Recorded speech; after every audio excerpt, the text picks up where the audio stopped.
Ibou Diouf.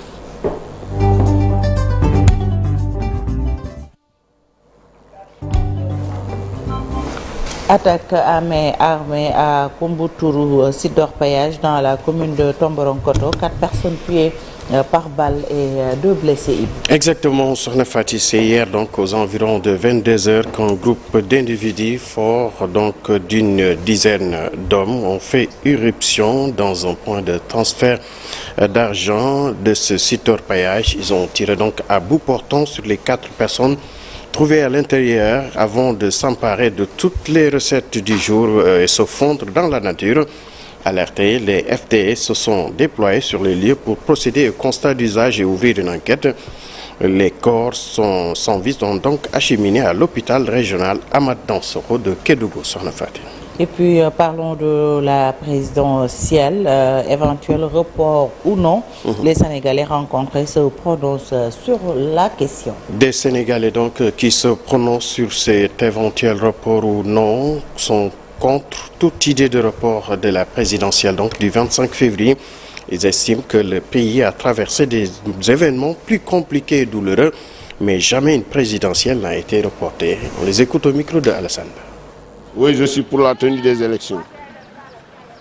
Je suis entièrement d'accord pour ça. C'est la politique politicienne. Il faut qu'on s'arrête de faire ces cinémas-là à les Sénégalais. Le Sénégal, il ne mérite pas ça.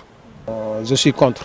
Je suis contre pour le report des élections parce qu'il y a des choses qu'on ne peut pas appliquer au Sénégal.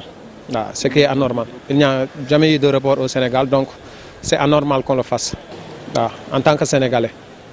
Je suis pour la tenue des élections. Il y a pas mal de choses qui se sont passées. Personne n'a rien dit. Jusqu'à présent, tu n'as pas entendu, quand Sonko a été mis en prison, tu n'as pas entendu que quelqu'un dit qu'on a encore reporté les élections. On ne sait même pas si c'est le camp APR qui a fait en sorte que, je ne sais pas, on ne sait pas quoi, parce que leur façon de faire c'est louche. Sincèrement, c'est louche. La façon de faire la politique, moi, je ne connais pas ça. Le Sénégal, c'est pour tout le monde. Tu vois, quand le bateau va couler ensemble. Donc vraiment, moi, on a encore faire les élections. Maintenant que le meilleur gagne. C'est simple que ça. Parce que le gars, là, on ne le voit pas. On ne le voit même pas. Quand il voit, on ne le voit pas. On ne le voit pas. On ne peut pas rester ici et se battre pour quelqu'un qu'on ne sait même pas s'il est en bonne santé ou pas. Non, madame, toutes les conditions sont réunies pour qu'on puisse organiser les élections. Donc l'État du Sénégal a mis en place tous les dispositifs nécessaires pour qu'au moins les élections se passent dans les règles de l'art. Donc voilà, que le maire gagne.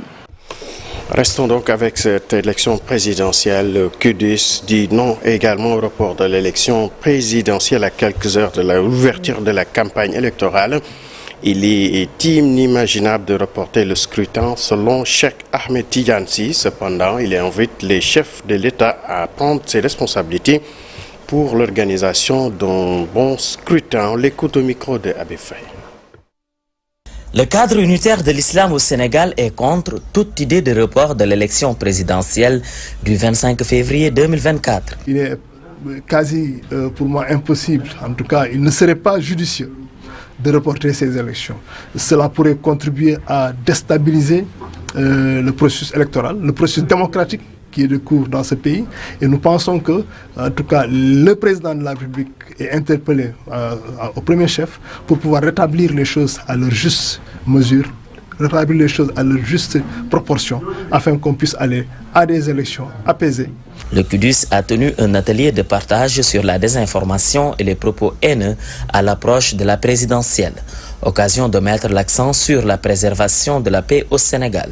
Le cadre en prévention d'éventuels troubles compte porter la voix des religieux et propose un mémorandum avec cette résolution dénommée Yobolu Kandidaï. La religion aujourd'hui n'est pas prise en compte dans les schémas institutionnels de l'État du Sénégal. Donc il est important que, du fait de l'importance que la religion joue dans la vie du quotidien des Sénégalais, qu'on puisse avoir un ministère chargé des affaires religieuses, en bonne et due forme, et dans l'arsenal institutionnel sénégalais.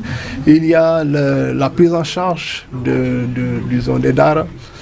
Il est important qu'on puisse prendre en charge véritablement le système éducatif traditionnel appelé Dara, construction de la famille, nous pensons que c'est un schéma important pour qu'on puisse en tout cas avoir une société stable. À quelques jours de l'ouverture de la campagne électorale, le QDUS ne compte pas rencontrer les 20 candidats pour une éventuelle discussion.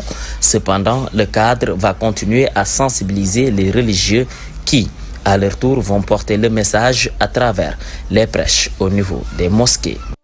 Merci Habib Faye. On retourne donc à Kédougou, retrouver notre envoyé spécial ou bien notre